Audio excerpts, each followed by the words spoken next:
maybe.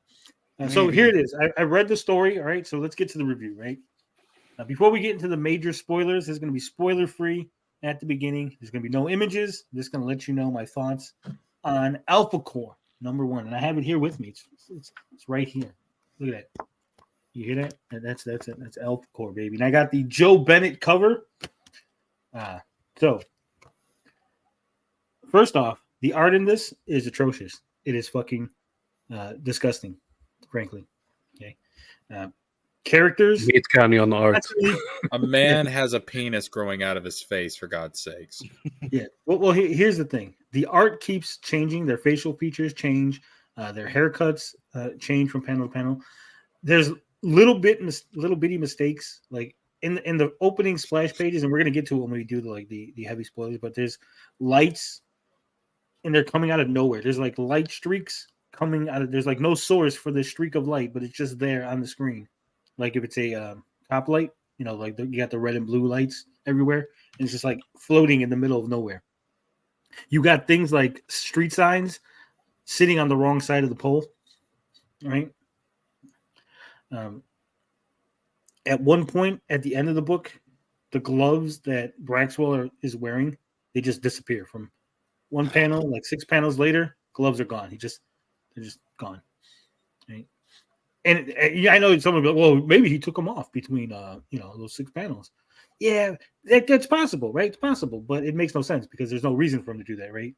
Usually, when you have a design of a character and he has gloves on, those gloves stay on the entire time that he's on screen because that's his design, right? Spider-Man's not just going to take his gloves off and put them in his pocket because he decided he wants his hands to feel the wind suddenly, right? So little things like that. I don't know if there's several colorists, right? Not just one. So we got, I think it's 4. There's 4 inkers and 2 colorists, right? I don't know if Chuck approved their work, or did Chuck just handed them the work and he didn't give a shit afterward. It is colored really just. It looks thick. There's like a thickness to it's like painted thickness. It's hard to describe. I'm not an artist, but I see it and it just looks bad, like almost that like cheap amateur stuff you would see like for like $5 or like some guys like his first comic, he don't know how to really like color it, so he's just like using like fucking MS Paint or something and just slapping fucking colors on. Mm-hmm. And it looks bad. It looks bad.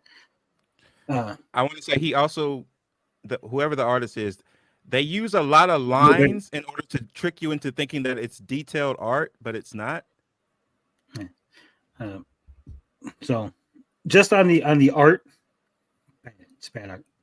ISOM, for using 3D models and everything, looks better because at least the things are consistent that are 3D models and they have nice lines and they're sharp. This is a lot of like things. Yeah, and there's a lot of weird artistic choices. And again, it's hard to know if this is just fucking Joe Bennett's style, and he's like, because at one point one of the guys gets beat up, one of the bad guys, and it almost looks like he's melting the way like his fingers and everything are like hanging. It just looks weird, and I don't like it. It's bad art. Like I said, I like the art in ISOM better, and that's saying a lot. I didn't even like the art in ISOM, right? So for me to go, hey, well, the art in ISOM's better. Yeah. So as far as the story goes, it's a mixed bag. Basically, we saw the trailer. If you saw the trailer for the Alphacore campaign, that is the story. That's what's happening. Mm-hmm. There's a murder, and the murder is by Accept. So they got to figure out. So Alphacore is like, hey, this is our jurisdiction. We're going to take this over, and we're going to figure out. And the bad guys who are orchestrating things are the world's stupidest fucking bad guys. Right? They're supposed to be like these manipulators, these like masterminds, and they're doing like these stupidest shit. At one point, they're discussing their secret plan in front of masseuses. What? Oh, wow. Jeez. The lady, she's getting bunch of Scooby-Doo villains.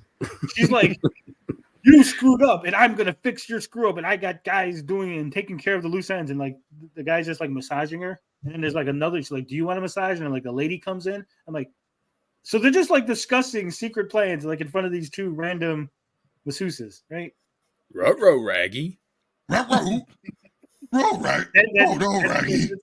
At one point, so when they first, and again, we'll get more into it. Like when Alphacore first says they're going to take over, the cops are like, "No, we don't want you to take over."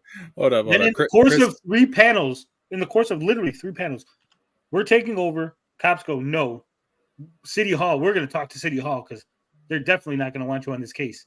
3 panels later, okay, so I'm going to go over there and you guys go over there, and they're all working together.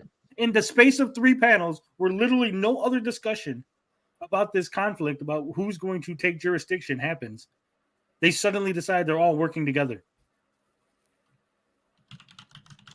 Yo, Chris Bacon is right. You'll say just about anything if the rub and tug is good enough. Yep. Mm-hmm. Those last few sentences were the self-report. Yeah. Yeah. So it is. He pays well. Yeah, he pays well. It's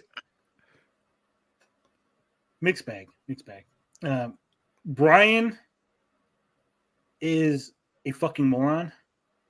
I don't know. I guess that's the characterization now. He went from being like the strong alpha leader, like the guy who's like, oh, he's fucking Brian Solari, the hero of the Texas Secession War, to like Goofy McGoofball, who's just like, I'm a goody two shoe who wants to save everybody, but also I'm a fucking moron who can't do shit. It is the weirdest thing. There's no pages of anyone driving. There's no trucks. It's truck free. Actually, there's a couple of trucks. I'm lying. None of the main guys have a truck, but there are like police trucks or something. So yeah, so the main story, it's a mixed bag. There's some parts of it that are decent, some parts of it that are stupid, some parts that you really have to just pretend like, you know, turn your brain off and like don't question anything. Just go, okay, we're just going with it, right?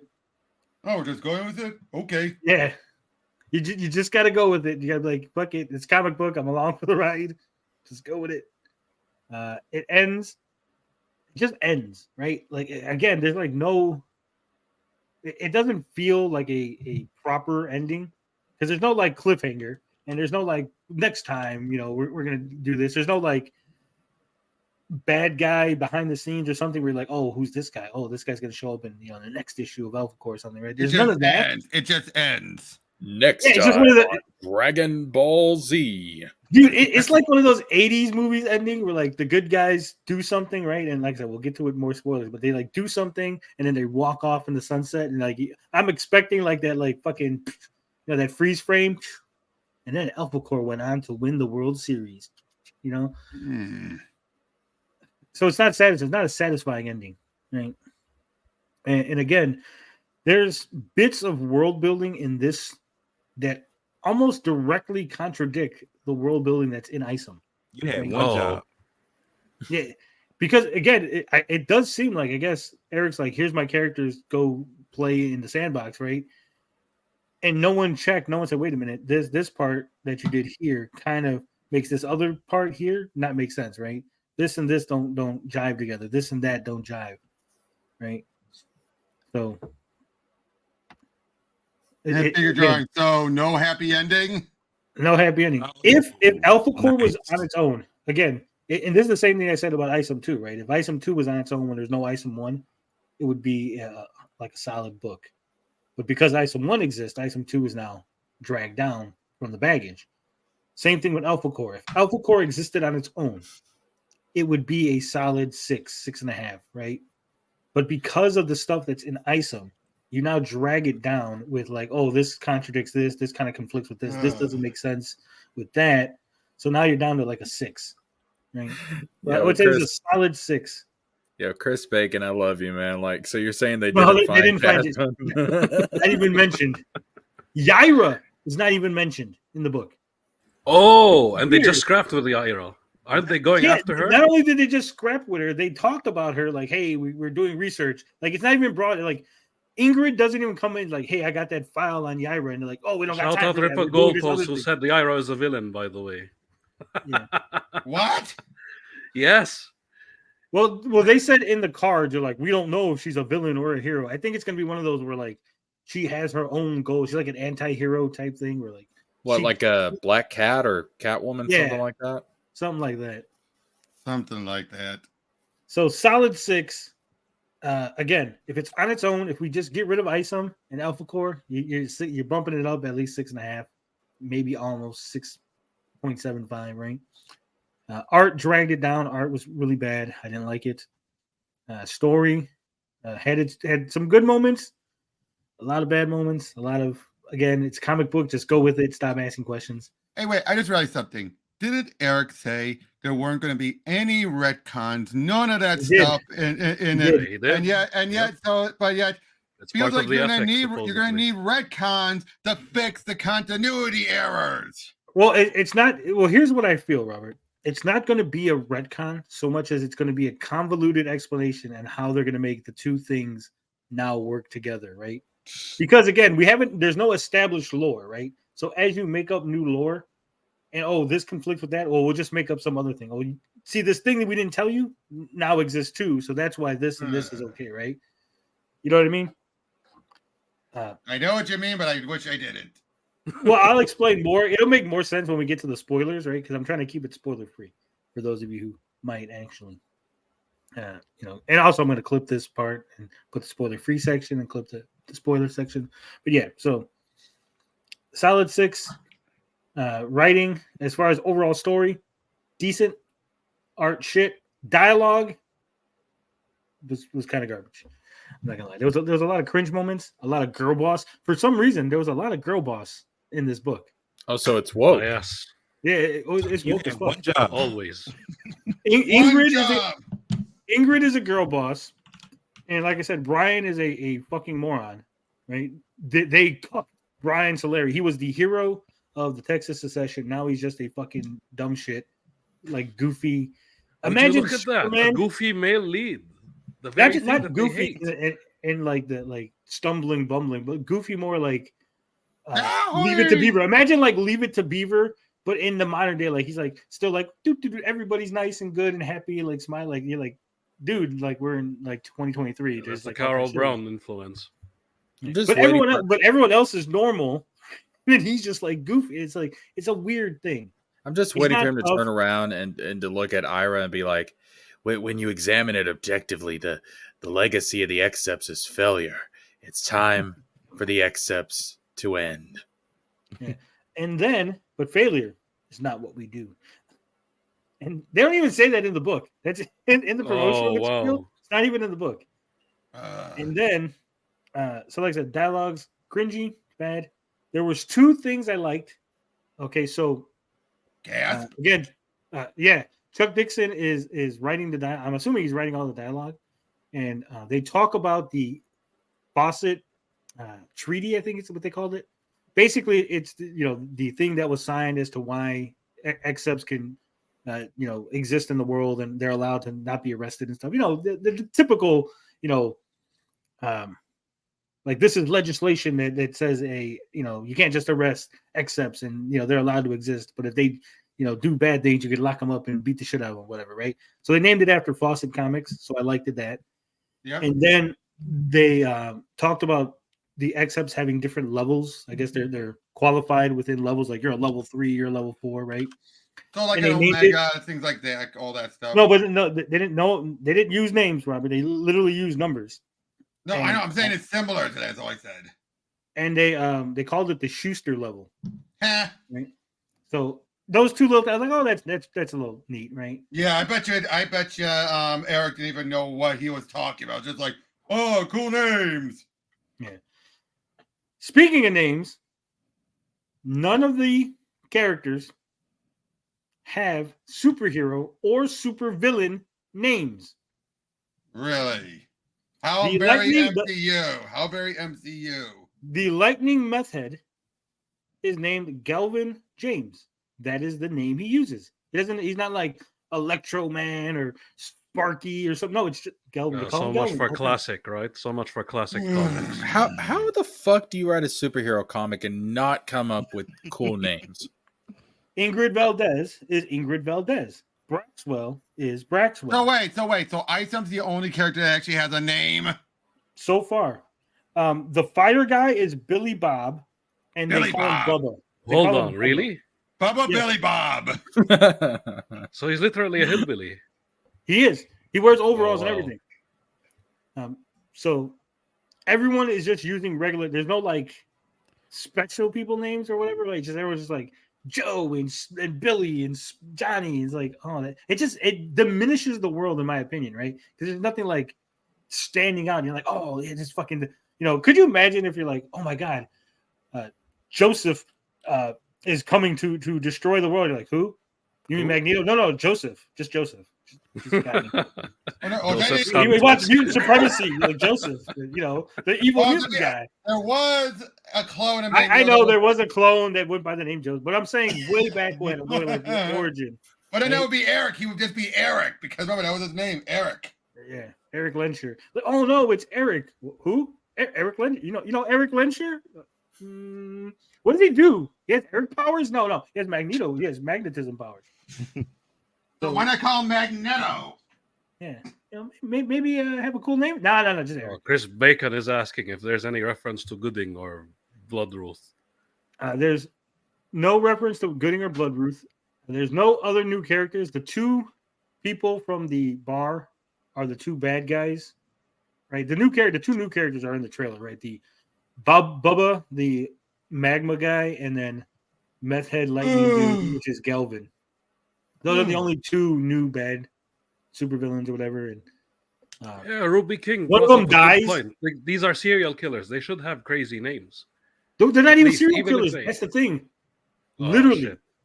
Okay, so the one guy, and again, we'll do it in the spoilers, right? So they're not serial killers. It's not. There's not even super villains. Technically, there's not even a super villain in the comic, right?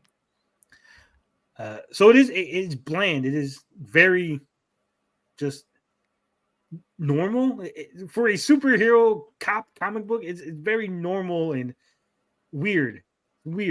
So the more you describe this, the more I want to go out and just buy something, anything from DC or Marvel. Do we have any references to Darren Fantano? Nope. There's literally no references to ISOM. He's so powerful in the city, but he's not referenced at all. And that's the other thing. And I said this before. No Lincoln, no Darren, no Jasmine, no Isom, no Santuan, no Altona, no Santuan, okay. No Yaira. There's not even a Suge Knight reference. Do we even know if Chuck Dixon read Isom? I don't think he did. Exactly. That's why, yeah. There's a good chance he did not. Yeah, you know what? You bring up a good point. Where the fuck is Jasmine? And fucking Joe Bennett's art. Okay, Joe Bennett's art. There's nothing in the background where you're like, oh man, look at there's like a flyer for fucking Suge Knight's wrestling event, or oh look at this thing. Who is Isom in the newspaper or something, right? There's literally nothing like that where you're like, it makes the world alive, but it's not like the focus of the story, but it's like a little background detail. It seems right? to me Chuck Dixon isn't allowed to touch any of Eric July's characters except the Alphacore. Yeah.